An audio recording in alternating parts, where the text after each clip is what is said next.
కీర్తనల గ్రంథము 43వ అధ్యాయము. దేవా, నాకు న్యాయము తీర్చుము. భక్తి లేని జనముతో నా పక్షమున వైద్యమాడుము. కపటము కలిగి దౌర్జన్యము చేయి వారి చేతిలో నుండి నీవు నన్ను విడిపించదవు. నీవు నాకు దుర్గమైన దేవుడవు, నన్ను త్రోసివేసితివేమి? నేను శత్రు బాధ చేత దుఃఖక్రాంతుడనై సంచరింపనేలా? నీ వెలుగును నీ సత్యమును బయలుదేరజేయము. అవి నాకు త్రోవ చూపును. అవి నీ పరిశుద్ధ పర్వతమునకును నీ నివాస స్థలమునకును నన్ను తోడుకుని వచ్చును. అప్పుడు నేను దేవుని బలిపీఠమునొద్దకు, నాకు ఆనంద సంతోషములు కలగజేయు దేవుని యొద్దకు చేరుదును.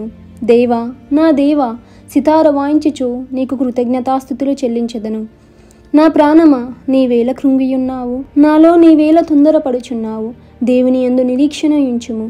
ఆయన నా రక్షణకర్త, నా దేవుడు, ఇంకనూ నీ నాయనను స్తుతించెదను.